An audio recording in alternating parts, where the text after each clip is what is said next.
Good evening, everyone. Welcome to the Late Challenge and welcome to the shortest retirement in history. Because look who's back. Mr. Paul Cope is blessing us with your presence. How's it feel? Like a bad smell. A dramatic exit, and then like 3 weeks later, I was like, can you come on as a guest? I don't know, just about to say to you, wasn't I? It feels weird. It's like change of position. Like I'm playing on, is this the left wing or the right wing? Depends which way you're looking at it, doesn't it? Yeah. It feels left wing to me, cutting in on my stronger right foot. But yeah, it feels weird. After 2 years of sitting on that side, I'm like, Well, we wanted to make you feel like, you're not quite where you were. It's just a little bit freer being a guest. I remember what it was like when I was a guest. It's like, it doesn't really matter what you say because like everyone else is going to have to pick up the slack. So feel free to crack on with how it felt very much like that as you were messaging me over the weekend. I was like, not my agenda, is it? Oh, this is good. This is fun. Yeah. So I probably should mention a few things. First of all, thank you for your patience because we are starting a little bit later than usual. I have been very busy running around here, there and everywhere asking Arne Slot and Ibu Konate some questions. And yeah, I should probably, I know, right? Check me out. Little humble brag there. I do want to talk about all that though. I will get to that, don't worry. Also, we should adjust the fact that yes, Robo isn't here. Now, he's also got some very important business to attend. He's left. No, he's not left. He hasn't. Before the internet melts down. I was going to say, come on, man. Imagine if that's how we announce it. Oh, my God. No, he's at a very important meeting as part of Spirit Shankly. There's a supporters board meeting with the club today to discuss the new plans for ticketing. If you haven't seen it, there's a really good article by Paul Gorse from Liverpool Echo all on the subject. So go out there, read that. Robbo will be back next week and he will be telling us as much as he can about that meeting, but also as much as he can about the football that will have happened between now and then. But fear not, we are both going to be here and we've got plenty to talk to you about, and you guys are here already. I want to give a shout out to Calgon, who's come in first with the super chat and with the get in. Love seeing you both on accidentally free post-match pint. Yeah. So Robbo and I were on the post-match pint on Anfield Wrap after the Brentford game, and he gave the people what they wanted with another one of his get-ins. I saw it. I know it was dead. I read through the comments as well. It's funny. I very rarely read comments and stuff. Every now and then, like the comments will be funny on this, and it was funny seeing how often TLC got a shout. Oh yeah, it was like TLC on tour. Yeah. But that's the beauty of it. So you can't necessarily get a live get in, but if those of you come in with the super chats, you may well get one from my phone. Robo is still here in spirit, even if he's not here in body, and he might be here in voice as well. So we really enjoyed all of your super chat goals last week. So keep them coming, keep the comments coming. We'll keep you entertained. But I think we should firstly address, Paul, what have you been up to, mate? Well, it was funny, that wasn't when you messaged me saying, do you want to do a bit about like what have you been up to? And I was like, it's only been 3 weeks. It's like, I haven't done anything. But have you enjoyed doing nothing on a Monday though? Well, I have. It has been nice actually. It's been nice. It is funny. People don't really. I think most people would never understand this because they just consume and it's interesting and fun to consume, isn't it? But everybody who does any football content, whenever you speak to them, I remember chatting to Neil about this at the Wrap over the years, and that there is always this thing in the back of your mind of like content, isn't there? All the time. When you're watching a match, you're watching it in a different way because it's like, I need to talk about this on Monday. And remember when I used to do the review with the Anfield Wrap years ago, and I'd be like, fucking hell. I remember getting to the point with Neil, I was like, I don't want to do the review anymore, mate. It's too much pressure. Like I'm analysing games as I'm watching them instead of just enjoying them. So yeah, there's all that side of it. And yeah, I've just been, because it's January as well, isn't it? I came up with this theory a while ago that like, do the whole January New Year's resolution thing. It's just, it's the worst time of the year to do it. Like literally nature does not intend you to like be making big changes in January. What it intends you to do is rest and plan. And then guess what spring is for? That's when it's like, right, new business, new ideas. So I do sort of stick with that. So I've been doing lots of planning and building and stuff, and resting. I am a hibernator. Honestly. I was going to say, like, I am a hibernator. That makes so many lessons that we can take from nature that we just completely ignore. Like they've been doing that way for a long time before we came along. So 100%, mate. Honestly, the number of times I say to people like, we're not that different. My next door neighbour's cat comes into my house now and just like, he likes it. He likes our house. I think we must have the heat on more or something. And maybe I heat him more or spoil him more. But like, I was looking at him the other day thinking, we're not that different to cats. If we stop thinking with these like amazing animals, we're not really. Like, we still just laser. He was just asleep on my couch, and I was thinking, yeah, well, which of us wouldn't just be asleep more if we could just be asleep more? Do you know what I mean? Well, who's the smarter animal? The one who has all the ability to make fire and to talk and to go out and work, or the one who gets humans to do all of that for them so they can lay around and eat and sleep and do what the hell they want? 100%. This is my thing about. We're off on a tangent straight away, aren't we? Joe, if you think of the context, like we see the world through our eyes, so we're the king of the animals, and we're obviously the most sophisticated thing on the planet. But if you were an alien coming down from another planet and doing a report, you'd be like, no, the big ugly ones, they're controlled by like the little fairy ones. Yeah, the little fairy ones just sort of come into the house. Lays around, they shit on the floor, and the big ones pick it up. The big ones feed them. Like, these go to work, these ones don't. Like, we're like the slaves to the dogs and the cats, aren't we? Yeah. If you look at it from that perspective, it's like, oh, yeah. Like, even on that one, as I said it out loud, it's like when you've got a relationship between two creatures and one is picking up the shit of the other one, literally picking up its shit. Mickey Flanagan does a great bit on it where it's like, the world changed and dogs could just start going and then looking up and going, pick that up, mate. Yeah. Like, how do we tell ourselves still that we're the superior creature? You're like, anyway. I mean, I'd love to see try the other way around. Like the little hands just couldn't make it, but this is a wild tangent. I'm not expecting straight away. It's probably Robo goes away for a week. He'll come back and be like, "Go to how did it go with Kobe?" Well, we've started a new movement where humans are going to be shitting on the floor and seeing if dogs will pick it up for them. Yeah, I mean, to be fair, he'd be probably into that. Yeah, it's exactly the kind of thing that he'd be trying to do. But yes, we probably should talk about football because there has been quite a lot of football. Now, last week we spoke about both the games that happened, whereas this week I feel like it's probably better to just go with the one that happened most recently, because as much as Nottingham Forest had all of its own narratives around it, most of them were eliminated by what happened against Brentford. And Liverpool won it late on in the 91st and 93rd minutes to win 2-0. And I don't know about you, mate. I remember going to see the game where Liverpool beat Bournemouth 9-0. And it was great. Don't get me wrong. Had a fantastic day. But there's nothing quite like a last-minute winner, is there?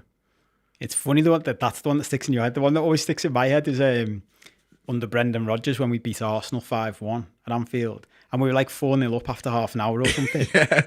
And I remember literally after half an hour, everyone sort of looking at each other and going, I always see that this is funny in a football game when you're laughing. Like when you're laughing inside a football game, that's a really weird feeling because it's usually so tense and you're on edge and stuff. So I remember also sort of laughing and joking after like half an hour. And if you'd have said to Arsenal at that point, should John just declare, they'd have gone, yeah, like we're not coming back from this and there's a chance you're going to do us 10-0 here. Exactly. So if you like, they'd taken 5-1 there and then, but it was no win. It seems like it should be much more fun, but it's not. Like it is always much more enjoyable winning in the last minute. That's just the way it is. Isn't it? It is, and I think part of it is just the emotional change from being in the floor. So we were recording it for the Anthem Rap, so we were doing post-match content. So we were watching it in an undisclosed location, if you're watching The Law.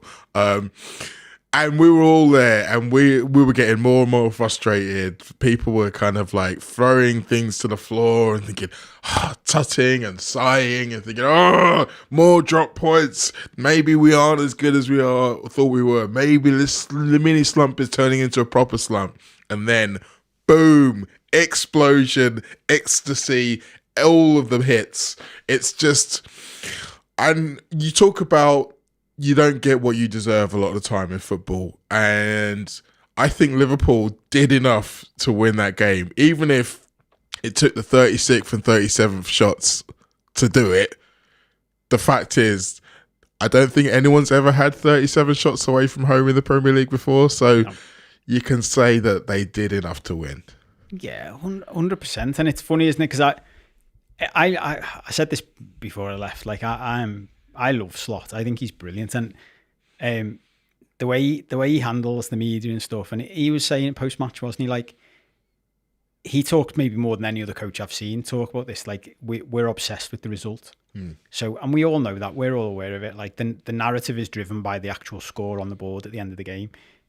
But the reality is the game is still the game, regardless of the score at the end. Like it still went the way it did. And he mentioned XG, didn't he, and everything. And the reality is we deserve to win that. We deserve to beat Forest. We deserve to beat Man United, probably. And we were just in one of those little runs where it's not going your way. And that's when the emotional side of being a football fan comes out and the monkey brain comes out and all those things. And it's like, well, that doesn't take away from the fact. And I was actually thinking before the Forest game, we are in a little slump here. Like our form has dipped. We are not playing as well. But then the second half against Forest, we were great. Yeah. Against such a good defensive side. Like the fact we didn't win that game was a bit of a crime. And it said enough that we created that much. Because I was like, well, if you keep playing like that, you're going to be fine. And then to, as you say, 37 shots. So he kept saying in his post-match thing, 37 shots on target, didn't he? Yeah, I was like, you're getting carried away, aren't you? Like, it wasn't 37 shots on target. That would have been fucking ridiculous. But as you say, 37 shots was a league record away from home, I think, since Opta began, wasn't it?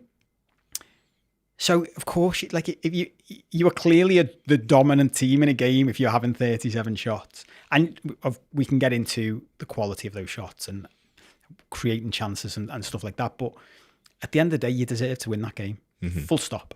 And then the way you win it is the perfect. It's not only the perfect way to win it from an emotional, enjoying the game viewpoint as a fan, but it's also the perfect way to win it when you're in a title race, probably against one other team that's one of your biggest rivals, and they're playing just after you've finished. Yeah. So you know that it's going to directly impact them. And people, you'll have seen it like since, like there were literally groans inside the Emirates when our goal was like reported, when the news spread.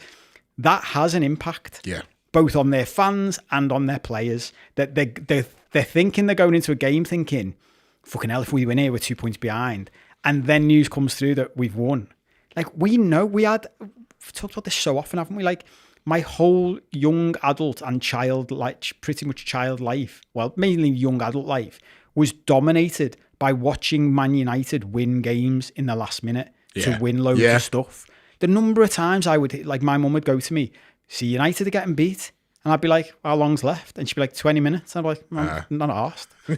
I'm not interested. Come back to me in half an hour and tell me whether they're still getting beat. Because they'd always win. And we know the effect that has on you. Like, I've got theories on Arsenal that we'll come on to later when we're talking about our league maths. But that will have fucked them up. Absolutely. And I mean, you can say that, well, yeah, they started the game well, but I do think the pressure told, and we will go in and dissect the Arsenal game a little bit more. But you mentioned the whole shots on target thing.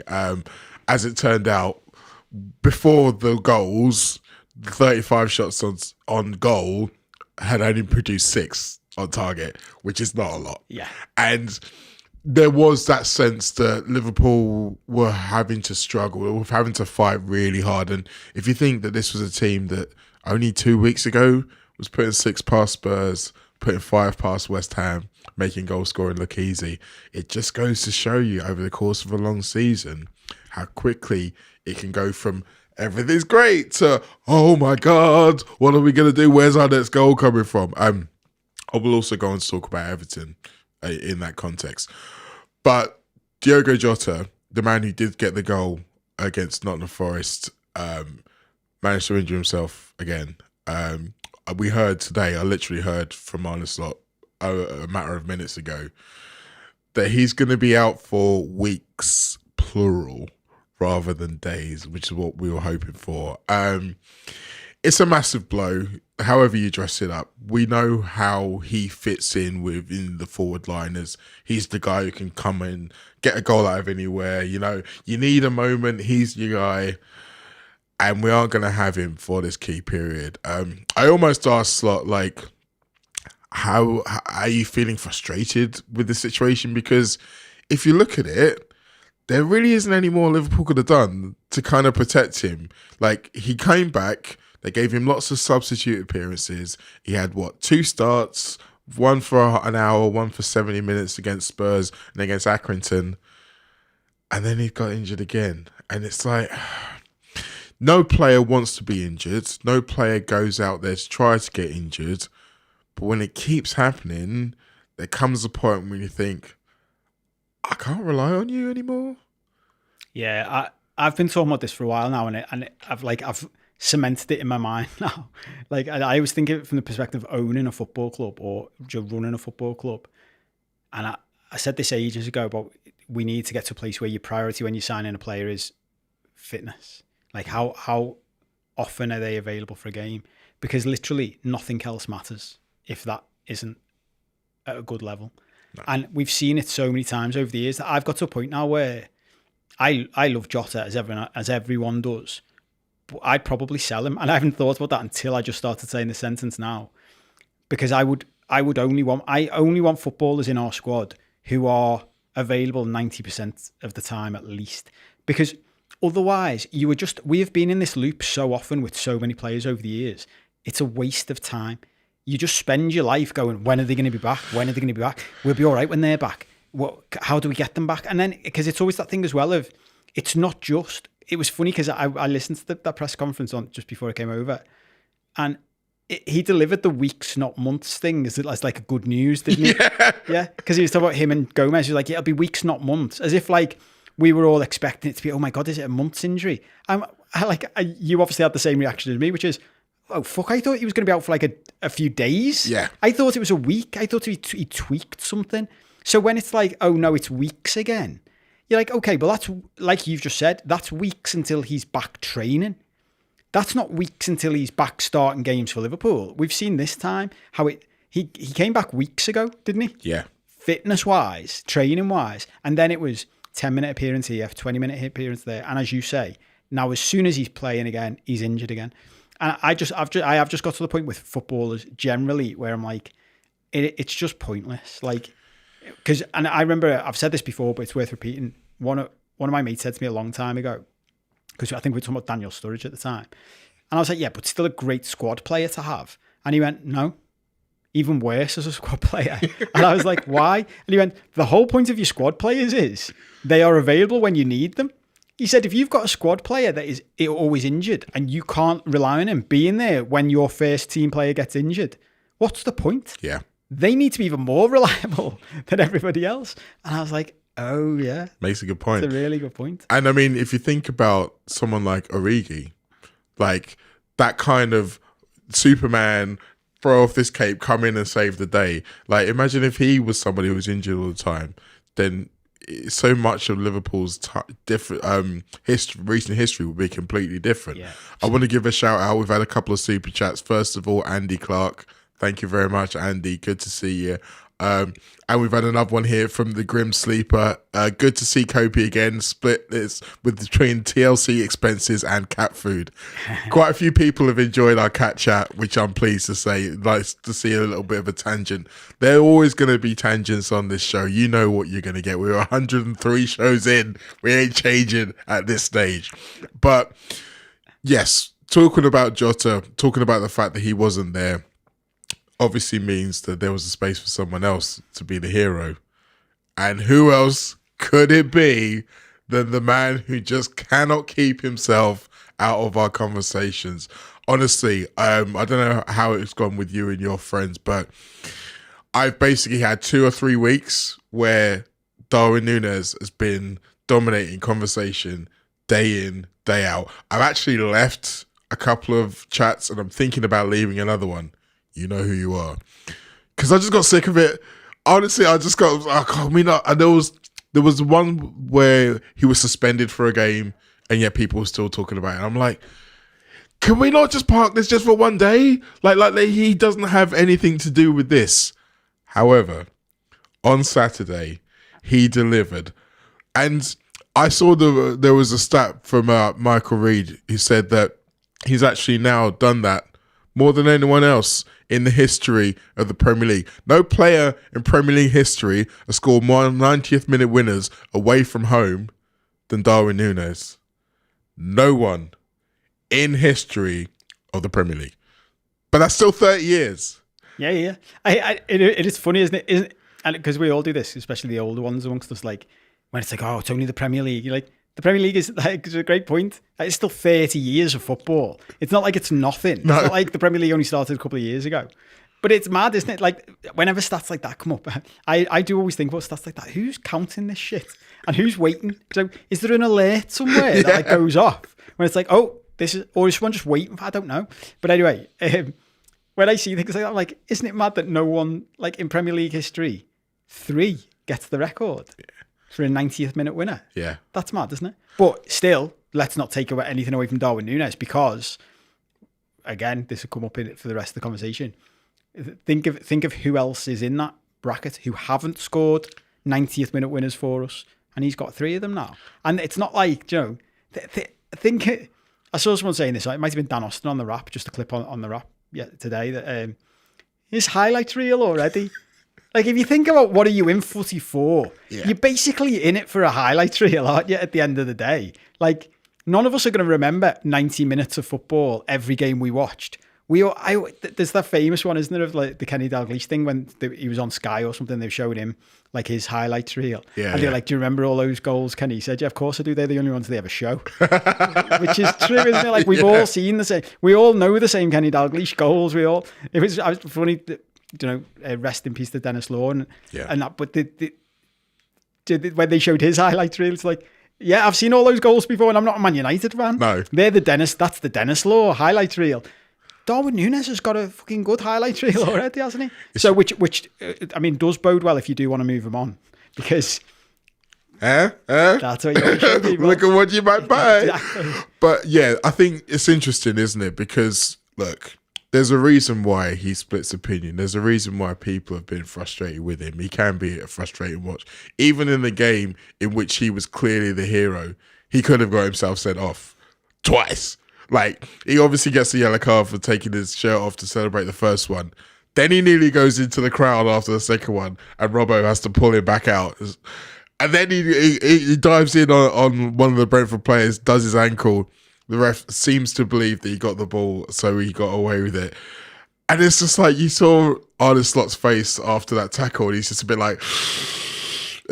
And he was asked today, it's just like, you don't know what you're going to get with him. How is it to deal with? And he was a bit like, well, I don't know. I mean, it's like, he's a bit like everyone else, just strap yourself in and go along for the ride. But I mean, for all of the abuse that he's had online, and I don't know how much of it he's seen, but he looks like the kind of person who does look at it occasionally. It's hard not to be pleased for him in that moment, that he was just like, you know what? You get to be the hero today. You get to have everybody cheering your name. You get to have all the players jumping on you. And I bet you, whether it was a plane, a train, or a coach on the way back to Liverpool, he had an absolute ball. Yeah, and 100%, he like absolutely deserves it and clearly loves it, and that's made up for him. And everything you've just said, including the fact he will love it so much, probably sums up why he's such a frustrating player, because you know that chain of events from him scoring to the end of the game to should have been should have been sent off. Like, fair play to Thomas Frank for not mentioning it. Because it was like, and Slot, I'm glad Slot made the point of saying, but he'd have been sent off after we were 2-0 up. So let's not pretend it would have massively impacted the game. No, it wouldn't change the game. But we'd have lost the player for a game when we need the players. But that just sums him up, doesn't it? Like, that shows why he's such an unpredictable striker, because he's very childlike in his head.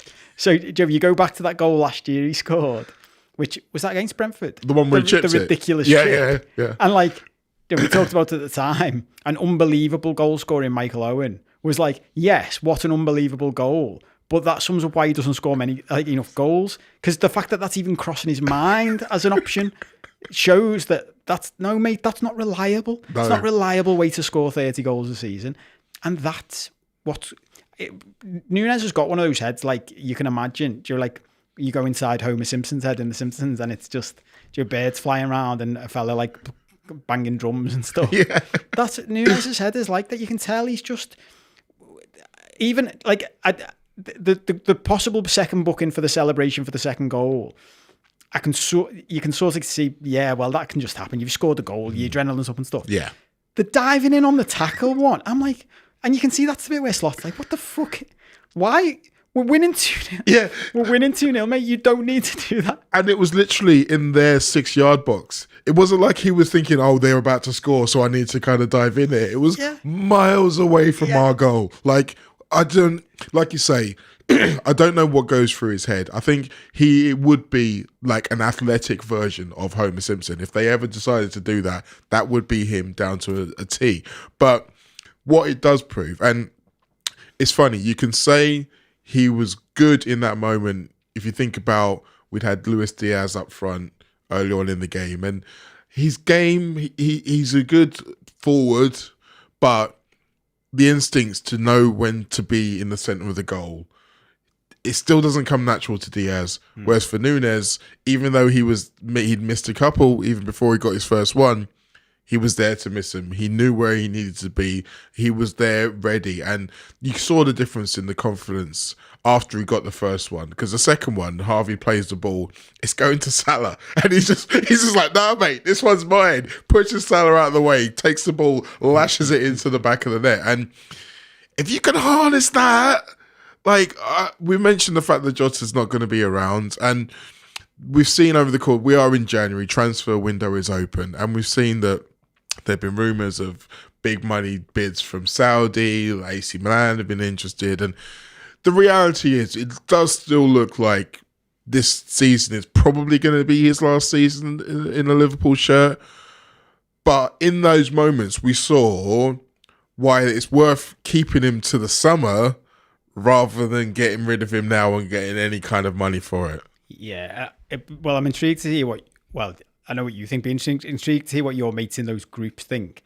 Because I was watching one of the few podcasts I watched, the Stick to Football one, and they talked about the bid, and I'm pretty sure Carragher got to the point where he said he'd accept the money.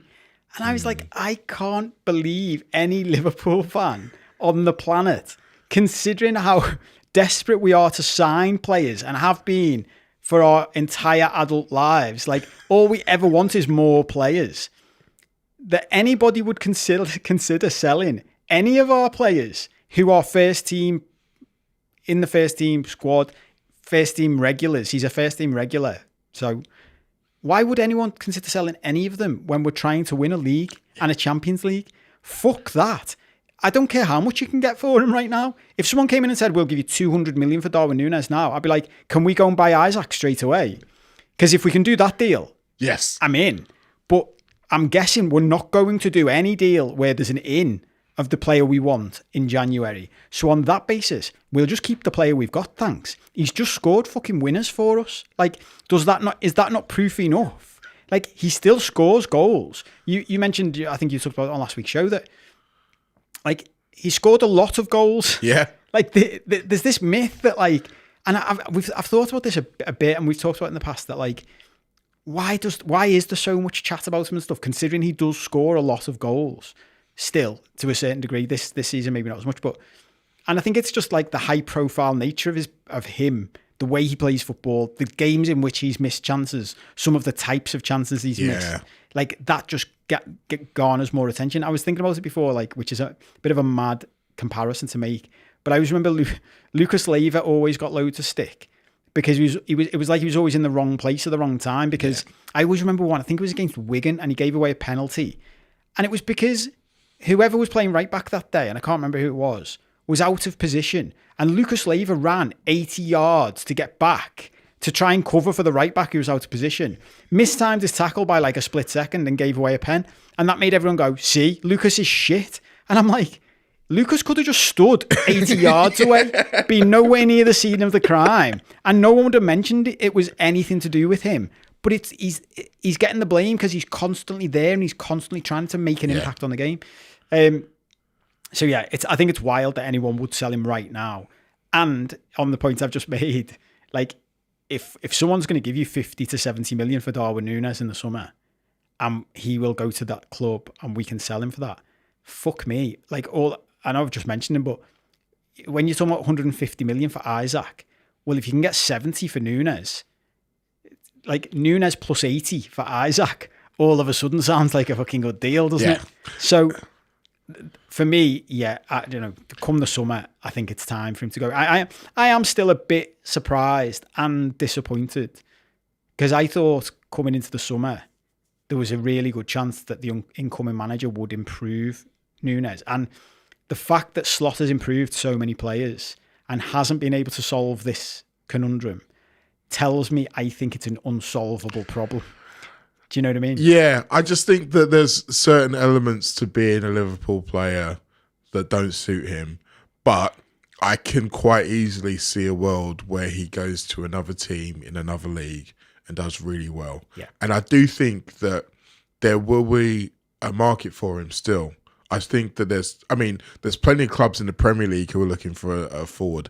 Almost all of them are currently looking for a forward. And some of them might actually be willing to pull the trigger on Darwin. I think of like clubs like West Ham, who apparently today tried to bid for John Duran, even though he's just signed a contract till 2030 about a month ago.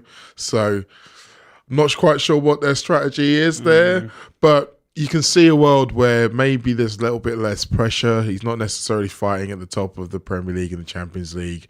He's maybe playing in a team where everything is geared towards him. Like Klopp did try that. You just got the sense that Klopp really gave it a go in terms of, we're going to not focus so much on Salah, we're going to focus on you. But then Slot came in. And it's funny because we think about him being a guy he was a training ground manager, is what we heard. He can improve every player, but he's also a pragmatist. He looked across his forward line and was like, well, there's the best player. Let's get the best out of this guy and we'll do very well. Everyone else can kind of make do amend. But if that guy's there, then we'll do all right. And that's kind of how we've been so far this season. And to be fair, he's kind of been proven correct. Yeah, it's funny, isn't it? It ties into loads of like personal development stuff, and the number of people I see who are like constantly trying to improve the worst parts of themselves, and the number of people I've seen over the years saying, fuck that off. Like, everyone's got like strengths. Find what your strength is and double down on that. Like, just focus on your strength and you'll have a great life. And then all the stuff that he's shit at, fuck that off. Like, there's a story about Messi, and I don't know how true it is, but I repeat it all the time because I really like it. So it becomes either an urban myth or true that, when he was a kid, they were trying to make him better with his right foot. And all of a sudden, a new coach came to like the academy and was like, sorry, what the fuck are we doing? Like, this kid's got the best left foot I've ever seen. Let's just make him have the best left foot the world's ever seen. And the rest is history. Do you know what I mean? Lionel Messi with the wrong coaches could have turned out to be like an average player who's decent with both feet. And like, instead of, fucking hell, the wand of a left foot this kid's got, let's just do that. So I'm 100% with you on how can you argue with what Slot's done with Salah. And on the point you just made, I think Nunez playing up front every week for anybody, he's going to score goals. And we've seen it when he goes to Uruguay, he scores goals. Yeah. Liverpool fans are going to have to get their heads around that wherever he goes next, you're going to see, he's still not going to leave your head. Like, you're still going to see Darwin Nunez scoring goals somewhere, and it's going to frustrate you. But that's because there's a difference between playing up front for Liverpool and playing up front for everybody else. And the hope is just that we've been able to actually replace him with someone who is good and someone who is doing the business for Liverpool. So anything that he does do, it doesn't hurt quite as much. I mean, I do get the impression he probably would be better suited leaving England altogether. But again, we'll have to wait and see what deals shake up in the summer. I want to talk a little bit about the last bit on Brentford. Thomas Frank, who faced City, faced Arsenal and Liverpool in the space of 4 league games, and declared Liverpool not only the best team in the league, not only the best team in Europe, the best team in the world. And he said that we were levels above Manchester City and Arsenal. Slot again was asked about that today. He said he takes his opinion seriously because he's earned his respect as someone who works in the game, but he's not getting carried away about it. However, for all of those people who are like, but Liverpool only won because it's a poor league, and the points total means that, you know, they've had it easy, they've not played anyone hard, everyone else has been injured when they've done well, blah, blah, blah, blah, blah, blah, blah, blah. Look, this is a fella who works in the game. I think Thomas Frank knows a little bit more about football than you or I or anyone, and he thinks we're the best. Can't argue with that, really. Yeah, definitely, and it helps that he's like I like Thomas Frank, who doesn't. He's one of those guys who's just like comes across dead reasonable, doesn't seem to be a whiner, always seems to be quite balanced. Like I like him, and it does always make me laugh when people go like, "Oh, they're the best in the world," and I'm like, "What? Not just the best in Europe? No, the best in the world." And then I'm always like, "Sorry, who outside Europe are we talking about?" When it comes to the World Club Cup, it's always like. So there's one team in Argentina and one team in Brazil, and I hope our Brazilian and Argentinian fans aren't watching, and I'm going to start getting abuse about how strong their leagues are. But something tells me the Brazilian and Argentinian leagues aren't as strong as like collectively Europe is. So the reality is, if you're the best in Europe, you're probably the best in the world. It's funny, isn't it? Like I'm intrigued to see how the rest of the season pans out, because I saw Paddy, some of Paddy Power's tweets are hit and miss and all the rest of it, but I saw they tweeted something again saying like Arsenal have dropped 22 points this season and none of them were their fault. It's like that's the narrative of the season, isn't it? It's like Arsenal have just been really unlucky and we're top of the league and we're still amazing and we're still pulling out these performances and still picking up points and still 6 points clear with a game in hand, but we've just been lucky. And we haven't played anyone yet, and we haven't this, and we haven't that, and it's away games and not home games, and blah blah blah. And you're like, fucking hell, like lads, how far into the season are we going to get before everyone just goes, yeah, they are good, you know, good. Like they are just really good. And yeah, you're right. It was nice hearing Slot say that, like, he respects Frank's opinion, so thanks. This is what a bit of that is. Yeah, we are good. Nice And do you know what's really interesting? Just seeing someone like Slot get to take over a team of like much, much better players and be like, going back to we didn't buy anyone and all that, which that gets forgotten, doesn't it? I think it also does on the other side of this. I think maybe I'm just talking for myself here and projecting, but I think like it also probably gets forgotten that how much Darwin Nunez cost us to begin with.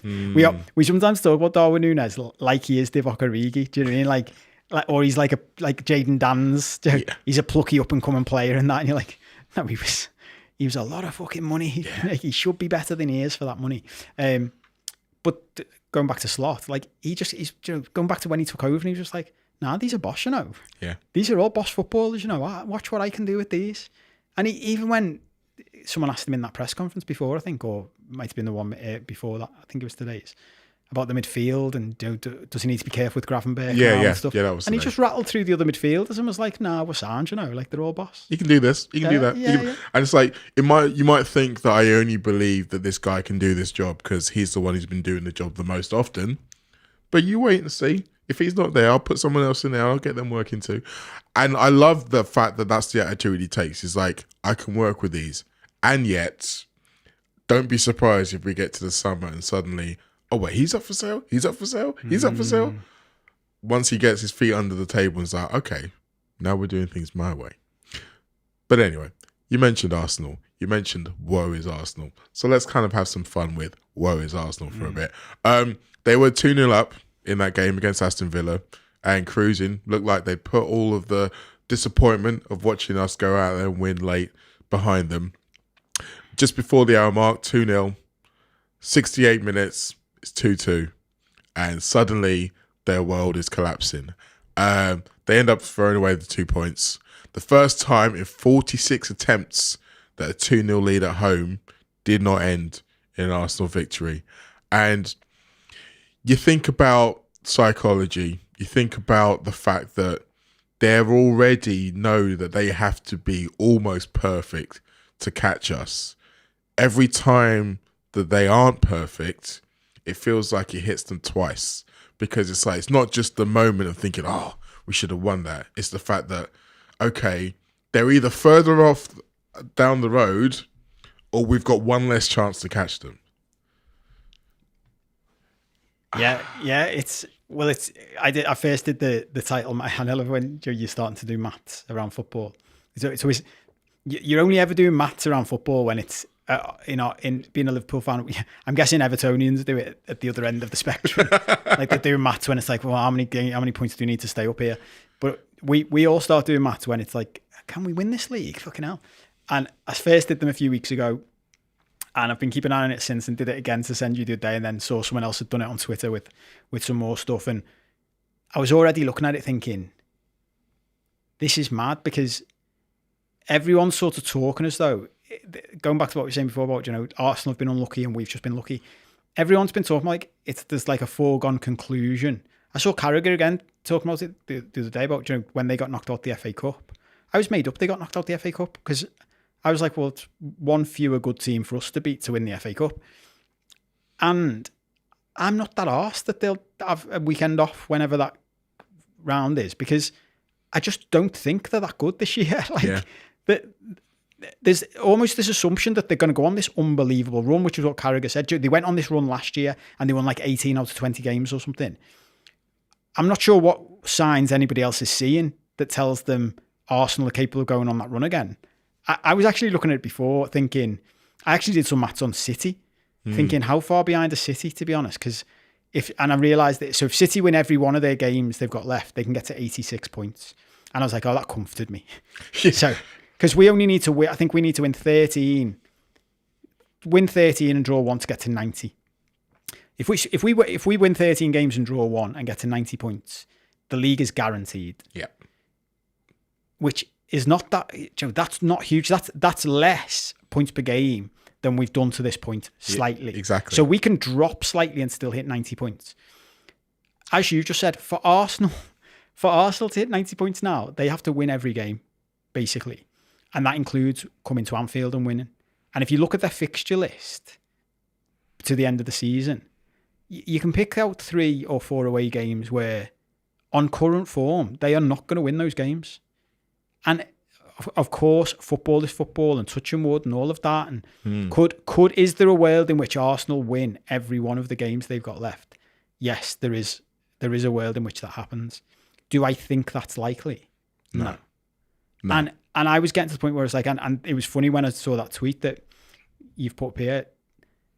When I read that, I was like, yeah, I'd got to the same conclusion. I think we could end up winning this league. And that's why I checked City, just to double check this. Because I started thinking, Arsenal could fall below City here, I'll come on to that in a second. We could end up winning this league with 80 points, which sounds incredible. Because, and everyone's talking about the Forest and Leicester comparison and all of that. And Forest have got the same points Leicester had. And I think it was Leon Osman said on Match of the Day too, yeah, but we all know the season Leicester won it, they did get incredibly lucky because everybody else was shit. Yes. Everybody else was shit. And guess what? We're not shit. We're not shit. So Arsenal could easily finish on fewer than 80 points. Easily. If their current run rate is to finish on 76. Yeah. So to your point in terms of Arsenal going on a run, so far this season, do you know how long their longest consecutive league... The streak of league wins, their longest consecutive streak? 3 games. Fucking hell. See, I was going to guess 5, which is nowhere near enough anyway, but no, 3. They've done it twice, but it's 3 games. Yeah. 3 wins in a row. That's the longest that they've gone on. And so you can look at it and say, yes, they did this in the past, etc., etc. But I go back to the game against Villa. I think it was the first game in about 3 years that they didn't have either Saka or Saliba available for them. And you showed. And then you look at their bench, and they've probably got some talented youngsters who in 2 or 3 years we're going to be talking about as real proper Premier League players. But they made one sub in that game against Villa, and that was Raheem Sterling. And it was a Raheem Sterling who looks like he's feeling the effects of playing football since he was a young man. He did not look anywhere near being someone who could be an effective game changer. He was not a Nunez off the bench. He was not an Origi off the bench. I mean, he was barely better than you and I off the bench. And so in this run that Arsenal have got coming up as well, their next 6 games, they've got Wolves away, City at home, Leicester away, West Ham at home, Forest away, and Man United away. Now, a good Arsenal at the start of the season, you say, okay, well, with the exception of City at home, I'd say they'd probably win all those games. I now think I'm giving them 3 for definite. Wolves, Leicester, they always beat West Ham. So West Ham. It's hard to say United because they literally lost to them a week ago, even though United are awful at home, and we will get to that, don't you worry. But yeah, they when you get to the end of those 6 games, the gap might be bigger rather than smaller. Because our 6 games next, we've got Ipswich at home, Bournemouth away, Everton away, Wolves at home, City away, and Newcastle at home. And again, we'll do very well to win 6 out of 6, even on current form. But we don't need to win 6 out of 6. We just need to do as bad or better than Arsenal. And I think that's probably going to be the case. Yeah. And this is I know this sounds like a weird thing to say, but we could even, because we can lose 3 games between now and the end of the season and still hit 90 points. So we could lose 3 of those games, right? And everyone will be in meltdown because they're looking at right now. But if you just zoom out and go, yeah, but they're the 3 games we could lose. We could lose away to Bournemouth, away to Everton, and away to Man City, which are all tough away games. Yeah. You could lose all 3 of them. And as I say, everyone will go into meltdown. But there'd still be a part of me sitting here going, no, it's fine. Because Arsenal could even go above us in that time. But the stat you've just read out is the most important one. They have to, for them to sustain that to the end of the season, they have to go from their longest winning run being 3 games to their winning run being 16 games. Like that, the best Arsenal side could do that. The best. This isn't the best Arsenal side. And I keep coming back to the, I mentioned this before, so I mentioned the psychology side of it. I think what's more likely to happen, and this is why I was looking at City yesterday and thinking, I forgot to check how far City are behind them. Do it quickly. I was looking at it thinking, I wonder if City could catch them. City are on 38 and Arsenal on 44. So there's the same gap between City and Arsenal as between us and Arsenal, 6 points. I wouldn't mind predicting now, right, that City finish second, because they'll get on one of their runs. They're doing what City do, which is going out and just splashing cash. Yeah. Fuck the financial rules. Is there an investigation? Who cares? Like, we already know we're fine. Conversation for another day. The City could easily do what they do, which is go on a little run, pick up enough points to close 6 points on Arsenal. I could see the opposite happening to Arsenal. I could see they drop another couple of points and their heads just completely go. I was thinking about this, about Arteta, and I've been thinking about it for weeks and watching him. And I was thinking about it lying there today. I think Arteta is a very good manager. But I don't think he's a tactical genius. No. I don't think he's a motivational genius. What was the third category I was thinking of before? It'll come to me if there was another one. But if you think of Guardiola is clearly a tactical genius. He knows, he's changed the game of football. He knows how to get unbelievable performances out of unbelievable players. Yeah. Someone like Jurgen Klopp is great at tactics, but then has this personality that is just... The third category I was thinking of was just a born winner. Like, a killer, that killer winning mindset. Yes. Alex Ferguson style. Yes. Do you know what I mean? We just win. Klopp didn't have that. No. But Slot's got that. I think Slot's got the killer winning mentality. We just win. He's also, I think, much better tactically and coaching-wise than Arteta. And it's probably, like, if you were ranking the scores, the personality motivational thing is probably a touch lower for him than, well, there's a big gap between him and Klopp for that. But I'd still say he's above Arteta for that. So I think you get to a point where you look at Arteta and think he's done a really good job and he's taken them from where they were, which was floundering a bit, to the edge of winning a league. But actually, go back to one of my other analogies that I like, and I noticed that Gladiators is back on telly, so I don't know. Have they still got the Travelator? Have you heard my Travelator analogy? Yes. I think the Travelator analogy is the perfect one for them. This is their third run at the Travelator. And when you take that third run at the travelator, you realise your legs are just not there anymore. And your best chance was your first and your second go. And you didn't do it. and I keep coming back to this point I was made. They didn't even break 90 points. No. So I think did they go 85, 89? This year it could drop to like 70 something to 80. Like, you've gone, lads. And in that context, I think if that happened, Joe, if they lose a couple more games or drop a couple more points, I think the heads could just go. And in that context, the fact that they're out of the FA Cup, they got humbled at home by Newcastle in the first leg of the semi-final of the League Cup. So they're going to put all of their baskets in Europe. And they are still a young team in terms of your European pedigree. Like, they got to, the quarterfinals last year, but they almost got knocked out by Porto the round before. And I mean, Porto is kind of your European barometer. Like, if you're a team that struggles with Porto, you're probably not going to win it. If you're a team that can swat Porto away, then you're one of the teams that could win it. I want to give a shout out, though, to Sarah Dyer, who has just put in a super duper chat, $50. So, Sarah, nice. Thank you very, very much. Buy your own, she says. You're damn right we will. Arsenal, unfortunately, will have to get someone else to buy theirs because they're not getting anything for free. But yeah, I think we are probably going to have to discuss Lille and the Champions League in the subscriber show, because before we ended, we've still got a bit of time, but before we ended, I wanted to talk about Manchester United. I wanted the people who are on the free show to get the benefit, the joy of talking about Manchester United, because you mentioned earlier about the history and how much they've pained us all over here of a certain vintage. So we need to enjoy this. I will never get tired of this, by the way. Honestly, I wouldn't care if every person watching the show was like, stop talking about this, because some people do. Why do you keep talking about Man United? I think most people are around our age so revel in it just as much, so they enjoy it.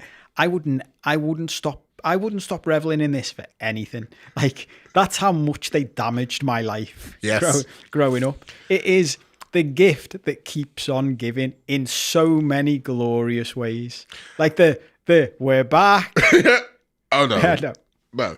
And I think, and by the way, sorry to interrupt, like, Amarim has just been a gift I didn't expect in all of this.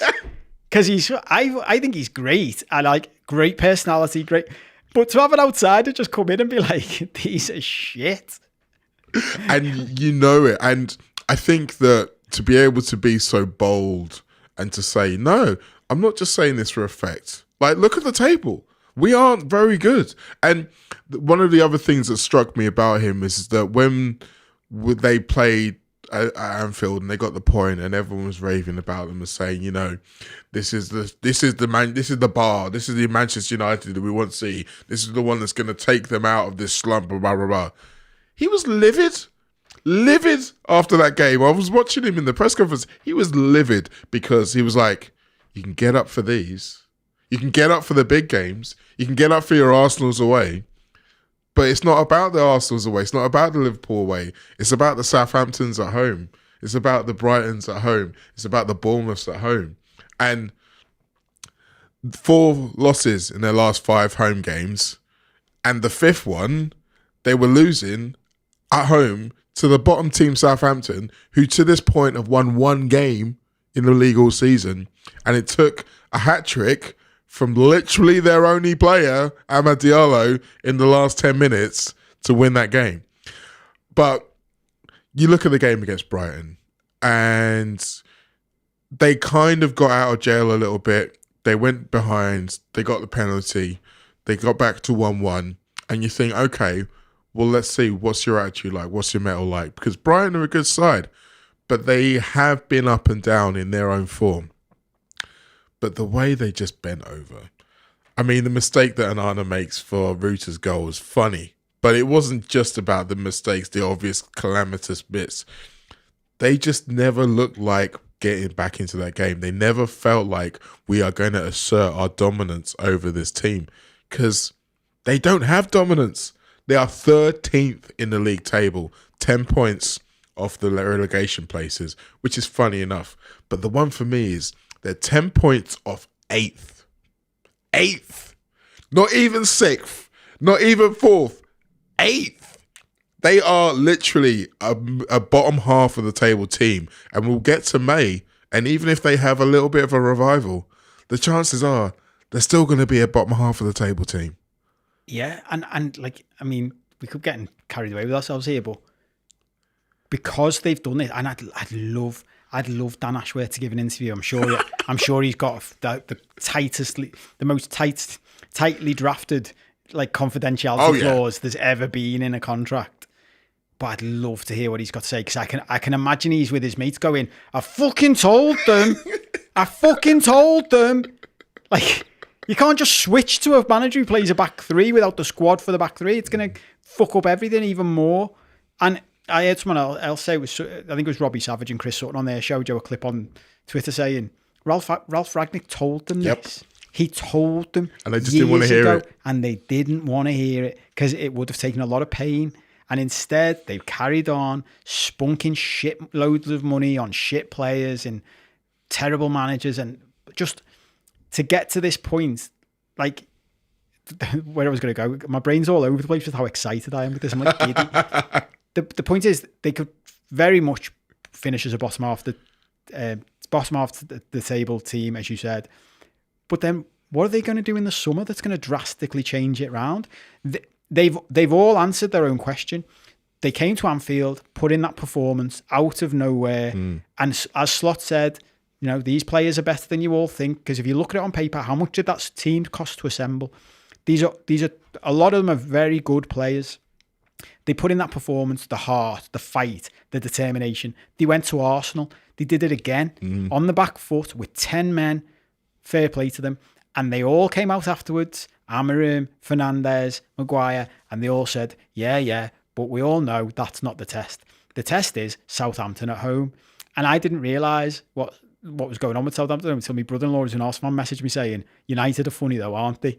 And that's when I put it on and they were 1-0 down. And I was like, well, even though, as you said, they were rescued by their only decent player now in that game, it took till the 82nd minute for anything to happen. And they were shit. Yeah. They were absolutely shit. And Amarim, I'm not surprised he's come out like this, because that, followed by the Brighton game, has answered the question. What you just said. He's looking at all those players going, I know exactly who you all are.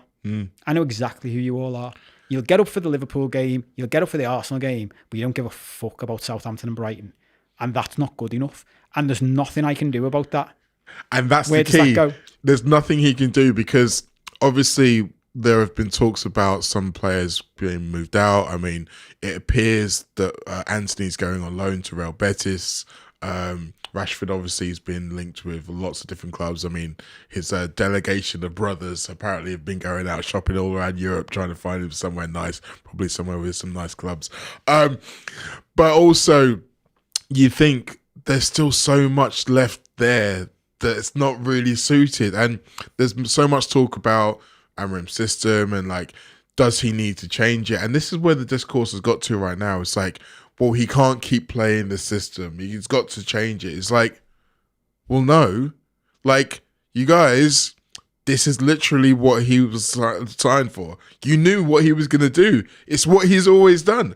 And, might I add, this is why he didn't want to come in the middle of the season.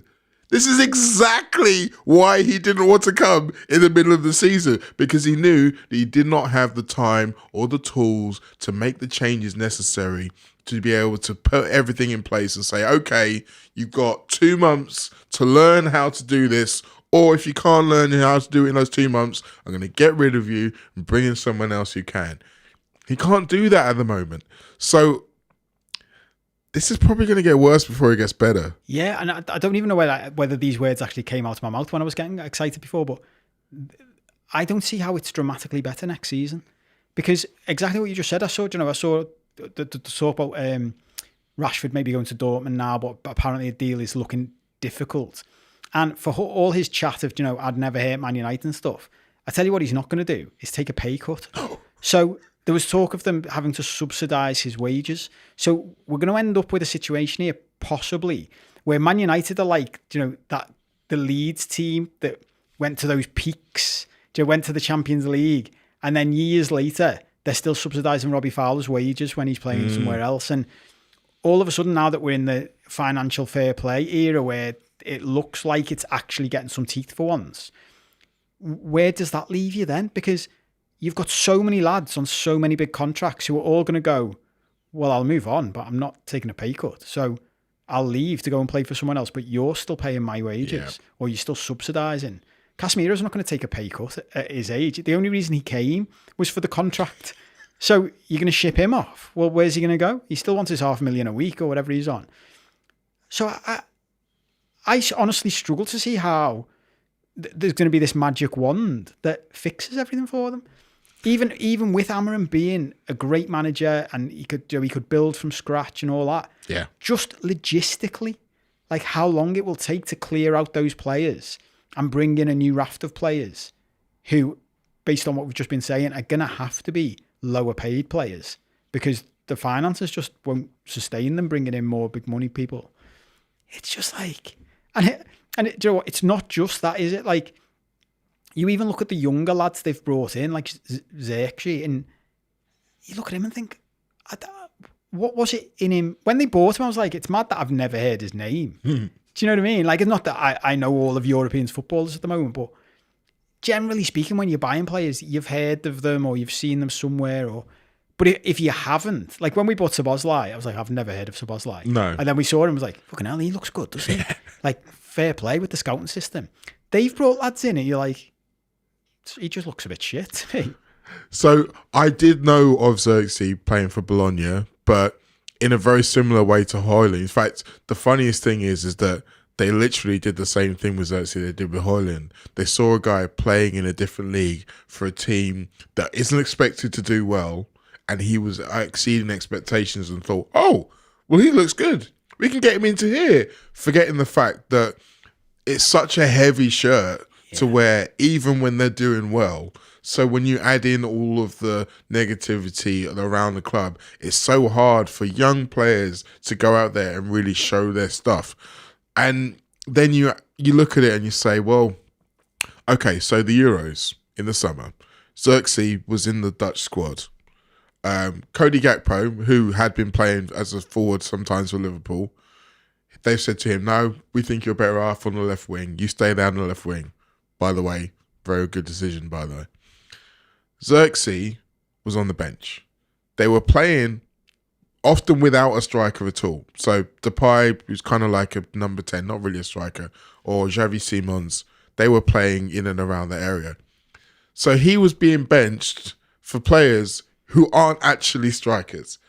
And he was getting like 3 minutes at the end of games here and there. And it's like, this is your marquee signing. Do you really think that this is going to go well? And I do feel for him. I think you put him in a different team, predominantly the team he was in before. And again, he looks a lot much better. But this is another layer of the problem they're going to have. Even if they identify players who they think are going to be good, how are they going to do in this absolute whirlpool of shit? Because it takes a lot to be able to thrive in it. And I just don't know whether or not they're going to be able to recruit the right people. Oh, this is so painful. Anyway, look, we could talk about Manchester United all day, but frankly, they're going to be shit for a very long time. So I'm sure we'll be able to cover it in other shows. I don't know how much time we've got left on the free show, but we are going to be doing plenty more chat in the Patreon show, just in case you're wondering. I'm going to talk about the fact that I was at Goodison yesterday to watch Everton. Yes, I was at Goodison to watch Everton. And you know what? I enjoyed it. And I'll be telling you why on the Patreon show. We're going to talk about weddings, because we were going to talk about that last week and we ran out of time. But I think it's a very interesting subject for a multitude of reasons. We're going to talk about Spurs and them just being Spursy in general. I also want to talk a little bit about Africa Oye, which is one of the best cultural institutions that this city has, and how they're unfortunately not going to be around this summer, but hopefully they'll come back stronger a year later. But before we round out on this YouTube show, you brought up something early today around Trent, because there has been a new article in 442 in which the writer suddenly remembered something that had happened back last January when he did the interview for him for his cover story, where he basically asked him where he thought he was going to be in 5 years, similar to how he had done 5 years previously. And he gave a long answer when we should talk about individual awards, which he talked about trophies for England, which he talked about maybe even being captain of his country, but did not mention Liverpool at all. And this writer has kind of seen that as being evidence or conclusive evidence, the fact that he's not going to play for Liverpool anymore. Now, I'm of the opinion that right now, if you gave me scales and this side was stay and this side was go, I'd say it's probably tipped slightly towards go. Not definitively, but that's probably more than the other side. Where do you feel about it? I'm surprised you're that. Well, is optimistic the right word? I guess it's optimistic if you want him to stay. Yeah, no, I do. So there's an assumption of, we want him to stay. Yeah, I think it's way bigger than that. And when I saw that article, I wasn't surprised one bit. But when he did the Sky interview a few months ago and with Harriet, and he said about the Ballon d'Or and his comment about she was like, "Well, do you even want to captain Liverpool?" And he went, it was just the way he said it. I've already captained Liverpool. It was like the one thing we all think would keep him there to be Liverpool captain, he just dismissed, because it was like, well, I've worn the armband. I don't need or want that anymore. That he didn't need to expand on it that much, but that's what he was saying. So I'd be shocked now if he stayed. I really would. I'd be really, really surprised. And something and it's funny coming on as well. I mentioned it. I was like, I feel like I want to say this in his defence, because it's something I don't like about. For all the great things we've touched on this in shows in the past, and there's always like a part of me goes, oh, don't say this out loud, but it's something I don't like about Liverpool fans and Liverpool as a city with stuff like this. It's like, how dare you leave us? How dare you leave this city? And it's like there's this undercurrent of like, look what we've given you. And whenever I hear that honestly, I want to fucking scream and argue on behalf of Trent. And I'm sure he would say this out loud if he could. So I'm going to say it on his behalf, unofficially. This is not officially on behalf of Trent. I've never met him. In case anyone starts kicking off in the comments. Is that this whole idea of like, look at what Liverpool has given him. I'm like, fuck off. The only reason he plays for Liverpool is that he is an unbelievable footballer. And if you want any evidence of that, go and speak to the thousands and thousands and thousands of other kids who Liverpool just fuck off because they're not good enough. Like, Liverpool is not this institution giving handouts to young footballers who need a chance. And they should be oh so grateful to Liverpool for this opportunity. The only reason they get the chance is they're fucking brilliant. And the only reason they stay in the team long enough to be vice-captain and to win Champions Leagues and to win leagues, the first league in 30 years, by the way, is because they're fucking brilliant. Trent Alexander-Arnold has only played so many games for Liverpool and won so many things for Liverpool because he is a brilliant footballer. And yes, he was supported by the club coming through and all the rest of it, but so were loads of other kids that weren't good enough, so the club fucked them off. And I tell you what, it's not the club setting up an after academy to look after those kids. I was going to say, Trent, he's well aware of that. Exactly. And I bet you behind the scenes, that's his take on it as well. Because the fact he's set up that after academy, there's an undercurrent in that as well, isn't there? You fuckers don't care about all these lads I've played with down the years and I've seen, and you've just fucked off.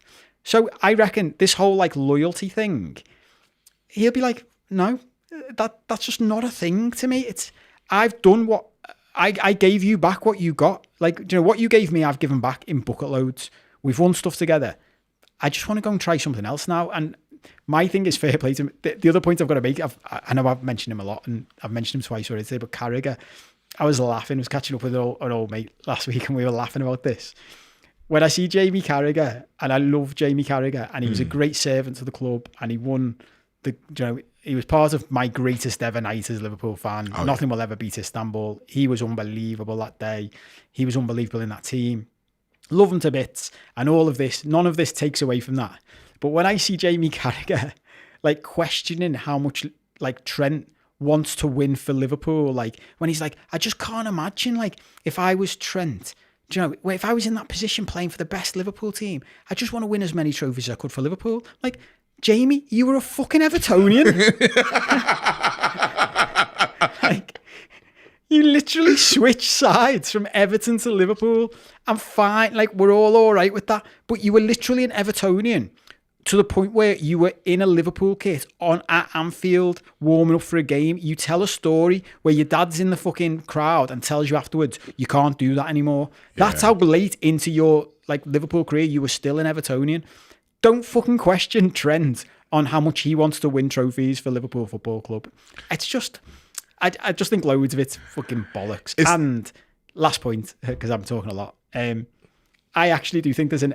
I wonder if Slot could be completely honest as well. There's an element of Slot that's like having Trent as a right back's a bit of a problem, you know, like because he's unbelievable, but he's not the best right back in the world, like defensively. Yeah. And I think, did you see they did a thing with Rio Ferdinand, the between the lines, and it was fascinating because Rio said about him coming inside and stuff, and he was just so cold about it. He was like, Trent's best position is there. Yeah. Right hand side, crossing from there. Like, because in here, and he's pointing to the middle of the park, he was like, in here, he's good, but he's not as good as these lads. Exactly. And there are so many ways that you can kind of make that point. You can say, well, like, I think I can't remember who it was, but they were like, why would you have, in fact, it might have even been Rio, said like, he's the best right back in the world. So why would you take him away from the position where he's the best in the world? And it's like, you can say it in a way that's like, well, it's because he's so fantastic here. Slot's like, no, like, he's not the best. He's not in the best 4-5 midfielders at the club. He should be over here. And I do agree that there are certain elements where it's like his life would be easier if he didn't have Trent there. Like, you can see that tactically and from a team building perspective, if Trent does leave, you know, he already knows what he's going to do.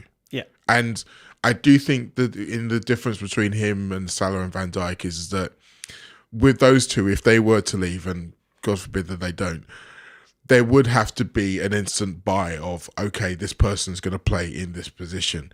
Whereas with Trent, he's already here. It's done, yeah. Like, Conor Bradley is already here, and you would expect that if you said to him, we want you to be the starting right back next season, we want you to play 45 to 50 games at a high level and help us compete for both trophies, Conor would be like, sound, sign me up. I'm ready to go, boss. And that's the difference. Like, I can't really speak to the Scousisms because I am still very much an observer. I do take your point on Carragher though, because sometimes it can be a little bit easy to forget that part of the story. I also wonder how, when Steven Gerrard was going through the similar dilemma to what Trent was saying, what Carragher was saying to him at that point. Was he saying to him, you can't leave, etc., etc., or was he saying to his friend, go out, I understand, go out and do what you can, be one of the best players you can ever possibly be. Mm-hmm. So I get it, and I do think that Trent wanting to better himself in his mind and experience different things and going out does not necessarily mean that he doesn't want to leave Liverpool with a second Premier League trophy and a second Champions League trophy, and he's not going to be doing everything he can to make sure that happens, because I do think he is. I think that would be the perfect, in his mind, the way that we are all right and the collective we are all right with him leaving is if we are the best team in Europe. And we think to himself, all right, go on, see what you can do at Real Madrid. All the best, mate. We don't need you anymore. Yeah. We're sound over here. Yeah. And I think that, to be honest, in his mind, he'd probably be all right with that too. And it's probably the best way to do it. So the idea that he is not motivated for that to happen, because he cares. You can tell he cares, whether he wants to be able to come back, like just as a player or just as a fan. Once he's retired, he wants to be able to come in, sit in the stands and get a wave. He wants to. He sees where Rushy and Kenny sit, and he's like, "Yeah, I want some of that." And it's obviously more difficult if you leave, but not impossible if you leave it the right way. And there is still a chance for that. I still think that if Liverpool do end up having a fantastic season and win it all, then that can happen. But we'll have to wait and see. I'm not sure how we're doing time-wise. I think we're probably at the point where we should wrap this up. But you know what? It's been fun, isn't it? Like, As always. As always, you're right. And as always, there's still plenty of stuff that we didn't really cover. But for those of you who are following us on Patreon, then you'll get all of that jewels, all of that gold coming your way. For now, I want to say thank you to everybody who's contributed to the chat, which was a wild ride. I didn't read out as many of them as Robo normally does, but they're all still there. So for any of you who goes to rewatch on YouTube, you can still see them and have a little bit of a giggle. But yeah, I'm not sure when we'll next see you. But for now, thanks for coming, mate. My pleasure, mate. We'll see you all hopefully in a few minutes.